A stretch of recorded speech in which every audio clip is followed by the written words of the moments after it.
And grammar or letters is interchangeable. And so it's the 4 letters of God. Yahweh, Y-H-W-H. And grammaton was what was intriguing me. So I digged a little deeper, and I found that actually the word grammaton has a deeper root than grammar, in which it refers to the weight of an object. And that's where the word gravity and gram came out of. So all of a sudden, you could have a different interpretation of this word that says tetrahedron gravitation, right? Okay, something along those lines, right? I know that might sound very, a long leap, right?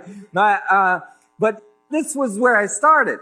And I was really keen on continuing my research because it was promising.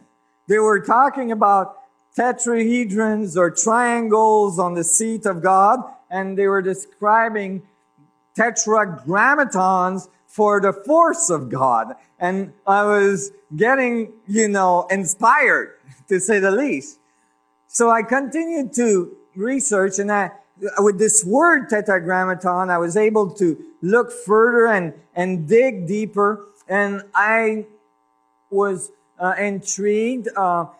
There's a lot of sacred societies that have a lot of information and all this. One of them, and certainly there seemed to be an oral tradition that was passed in the rabbinic tradition from one to the other throughout the ages, that wasn't allowed to be written. It was very clear in the Bible that the name of God or the source of God, whatever this God was not allowed to be just discussed publicly. It was very sacred, and it had to be transferred from one initiate to the other in very sacred way. And its traditions that transferred the information were called Kabbalistic traditions. So I started to study the Kabbalah and the Kabbalistic tradition and what they had to say about the Tetragrammaton. And when I did, I came across various esoteric manuscripts that we're going to see in a minute. But the other thing that puzzled me is that in many instances, the word Tetragrammaton and Ark of the Covenant and all this, in the description of what was going on there, it was describing something very interesting to me, because it kept on talking about the force of God, or the Tetragrammaton, having a vortex of fire or a vortex of clouds above it. And it describes it in the Bible in various instances. And it says that, that is where the power of God is manifest to man.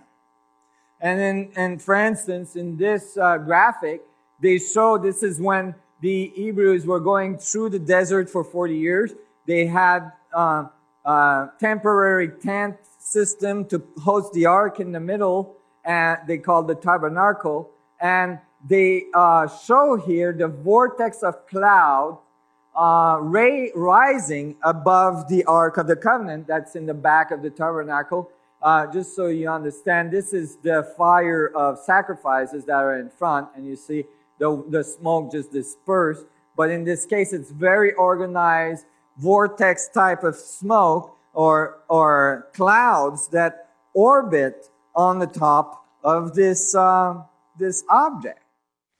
From my previous studies and from my physics concepts, I had come to conclude that, for instance, the black sun or the black crystal described in other civilization may have been given by the sun god to humans as a very advanced technology, like a little sun in a box, a singularity created artificially inside a stone or a crystal that contain plasma dynamics spinning at high angular velocity, generating a torque in space-time, producing gravitational effects and energy effects.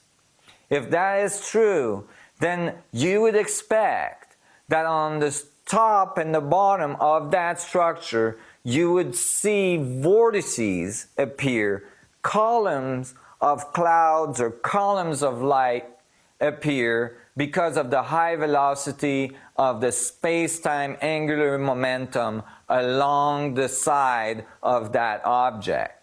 At the north and south pole of that object, large vortices would be produced. There's a chapter here if you want references, so you can look it up yourself in Numbers.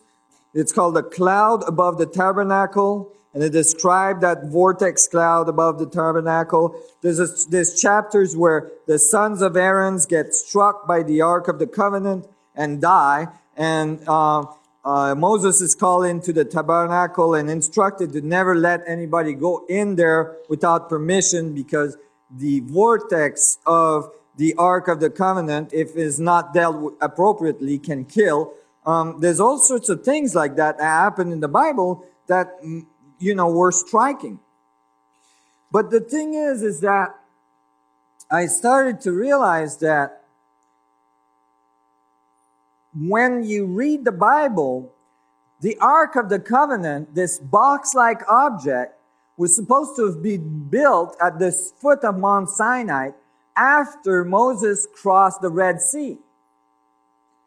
So I was confused because when I read the crossing of the Red Sea, I was struck that it said here, by day the Lord went ahead of them. They are going towards the Red Sea, fleeing from Egypt.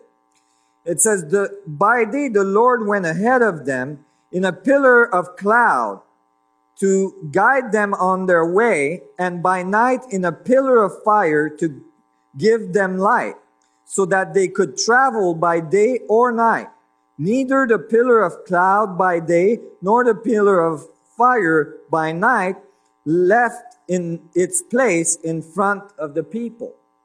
So it's describing Moses following this vortex of cloud, and at night it would light up, this vortex of fire, through the desert going towards the Red Sea. But the description of the same vorticular action and the same description of this cloud thing, the cloud pillar, is given when it's describing the Ark of the Covenant. So I realized, wait a minute, maybe the Word of God, the information of God that was not allowed to be discussed, was the part about the source of the energy of the ark, not the box. The box was built afterwards to put that energy source in it so they could travel through 40 years in the desert.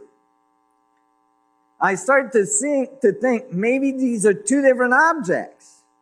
And Moses is following something, a power source, something that's creating a vortex in space, and it's coming out of Egypt. And then I realized, wait a minute, Moses was son of Pharaoh for 40 years, initiated in the highest level of initiation of the Egyptian, before he realized that he was Hebrew and left with the tribes of Israel. So if there was a power source, if the pyramids of Egypt were not just built to bury pharaohs, which I believe weren't built to do that at all, and were actually shielding device or resonating cavities, resonating space-time in a very specific geometric structure, but that they were missing their power source at the center.